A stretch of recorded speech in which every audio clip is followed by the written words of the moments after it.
Programme میں ایک بار پھر خوش آمدید ناظرین. اب ہم ذکر کریں گے جو ماڈل کورٹ کا ایک فیصلہ آیا ہے. امیر رباب چانڈیو کے والد، چچا اور دادا کا قتل آج سے 8 سال قبل ہوا، اور اس میں پیپلز پارٹی کے 2 ایم پی اے سمیت مجموعی طور پر 8 جو ملزمان ہیں ان کو نامزد کیا گیا تھا، اور عدالت نے آج ان 2 ایم پی اے سمیت جو 8 ملزمان ہیں ان کو بری کر دیا ہے. اس حوالے سے امیر رباب چانڈیو کا جو موقف سامنے آ رہا ہے کہ وہ یہ کیس ہائی کورٹ میں چیلنج کریں گے، لیکن یہ جو نامزد ملزمان ہیں یہ جب بری ہو کر اپنے علاقوں میں پہنچے تو وہاں پر سوشل میڈیا پر جو ان کے حامی ہیں ان کی جانب سے کچھ ویڈیوز جو ہیں وہ بھی اپلوڈ کیے ہیں، اور اس میں دیکھا جا سکتا ہے کہ جدید ہتھیاروں سے فائرنگ بھی کی جا رہی ہے. جب یہ جو بری ہونے والے ملزمان ہیں یہ جب وہاں پر اپنے علاقوں میں پہنچے تو وہاں پہ کیا مناظر تھے، اور فائرنگ کی جو ویڈیوز ہیں وہ ایک کلپ ہم آپ کو دکھا دیتے ہیں.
ناظرین، یہ ویڈیو آپ نے دیکھی جو نامزد ملزمان تھے ان کے بری ہونے کے بعد جب جدید ہتھیاروں سے فائرنگ کی گئی تو وہ ویڈیوز سردار چانڈیو جو ہیں ان کے حامیوں کی جانب سے، ان کے سپورٹرز کی جانب سے سوشل میڈیا پر اپلوڈ بھی کی گئی ہیں.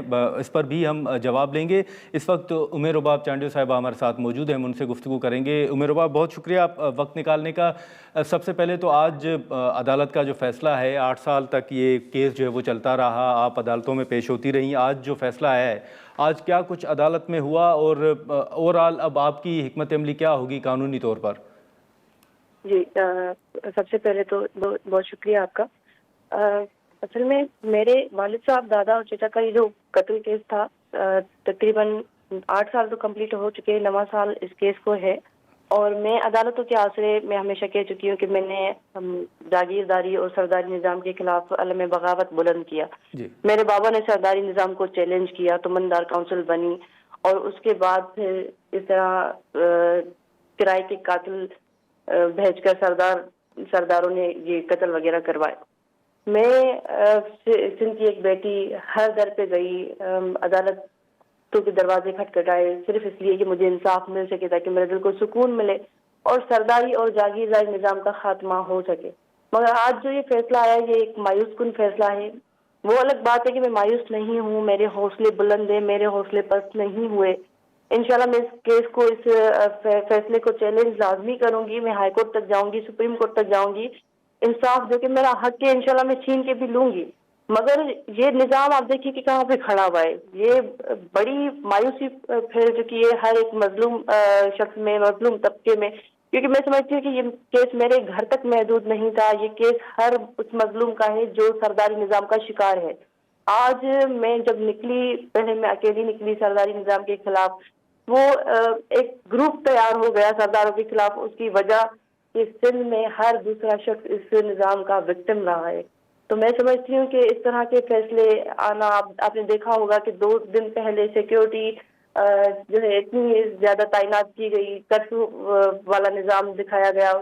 اگر اس طرح سرداروں اور وڈیروں کو ریاست جو ہے وہ تسلیم کرے گی، اس طرح ریاست سرداروں اور وڈیروں کو پروٹیکٹ کرے گی، تو کون عدالتوں میں جائے گا؟ اچھا، ایک سوشل میڈیا پر ہم کچھ بیانات بھی دیکھ رہے تھے یا کچھ ٹویٹس بھی دیکھ رہے تھے کہ آپ نے عدالت کے سامنے یہ بھی کہا کہ آپ نے اپنی زندگی کے 8 سال اس کیس کو دیے ہیں. ایسا کوئی وہاں پر اس طرح کی کوئی بات چیت ہوئی تھی؟ یقیناً دیکھیں کہ میرے والد صاحب، دادا اور چچا کا بے گناہ خون تو بہا. میں ان کے لیے تو انصاف چاہتی ہوں، مگر میری 8 سال کی ایک ایک تکلیف میں وہ بھی قطعاً اس نظام کو نہیں معاف کر سکتی کہ میں ایک بیٹی ہو کر اس نظام میں انصاف کے لیے کھڑی ہوئی، اور ابھی تک میں پر امید ہوں کہ انشاءاللہ میں اپنا انصاف لے کے رہوں گی، مگر یہ ہے کہ میں 8 سال تک میں نے اپنی جوانی کے، اپنے بچپنے کے 8 سال عدالتوں کو دیے، اور عدالتوں کی طرف سے مجھے کیا رسپانس ملا؟ آج آپ نے دیکھا کہ 3 قتل اور اس میں 8 جو ملزمان ہیں 8 کو باعزت بری کر دیا گیا۔ مطلب اس نظام میں آپ دیکھیں کہ جو قتل کرتا ہے، جو ہتھیار اٹھاتا ہے وہی باعزت ہے، اور جو اس نظام سے انصاف چاہتا ہے، جو پرامن ہے، جو ہتھیار کی جگہ پہ قلم اٹھاتا ہے، ان کے ساتھ کیا کیا جا رہا ہے؟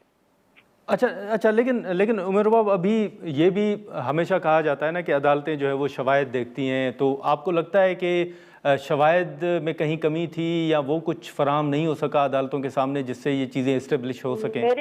میرے کیس میں جو ایویڈنس ہے وہ مضبوط ہے، اور الحمدللہ میں اپنے حساب سے مطمئن ہوں کہ میرا کیس مضبوط ہے، اسی لیے میں ہائی کورٹ تک جاؤں گی، میں اس فیصلے کو چیلنج کروں گی کہ ریویو کریں کورٹس۔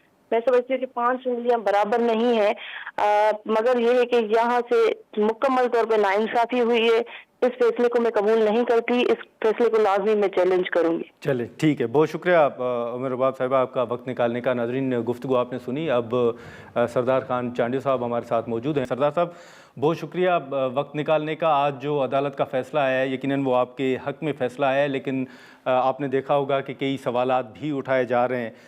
آپ کی نظر میں سر یہ جو ابھی بھی دعویٰ کیا جا رہا ہے کہ شواہد کو نظر انداز کیا گیا ہے، یا اوورآل 8 سال تک یہ مقدمہ چلتا رہا، آج جو عدالت کا فیصلہ آیا ہے، آپ کیا کومنٹ کریں گے اس پہ؟ میں عرض کروں کہ یہ 8 سال تک ہمارے جو وکیل صاحب تھے فریادی سائٹ سے، کمپلینٹ سائٹ سے، وہ ایک کیس چلانا ہی نہیں چاہتے تھے، اچھا، اور یہ کیس آخر یہ 1 سال 1.5 میں چلا ہے، جو جس کی یہ آیا، جو ان کے اپنے شاید جو انڈیپینڈنٹ وٹنسز تھے اور جائے واردات کے، وہ انہوں نے خود فورگیو کیے ہیں کہ جی ہم ان کو لانا نہیں چاہتے، اور جو شاید انہوں نے دیے تھے وہ جو میرے بھائی پہ جو شاہدی دے رہے تھے کہ جی آن دا اسپاٹ موجود تھے، وہ وہاں سے 350 کلومیٹر دور، 400 کلومیٹر دور بدین کے ایک چھوٹے گاؤں میں، وہاں پہ جلسے میں جہاں پہ بلاول بھٹو صاحب، سی ایم سندھ، پوری دنیا 5 سے 6 10 ہزار لوگوں کے بیچ میں وہ وہاں بیٹھا ہوا تھا۔ تو انہوں نے ایک جھوٹا مقدمہ کر کے اور اپنا سارا مقدمہ خود ہی انہوں نے اپنے ہاتھوں سے یہ کیا ہے۔ ناظرین، یہاں پر ایک مختصر سا بریک لیتے ہیں اور بریک کے بعد گفتگو کو آگے بڑھاتے ہیں۔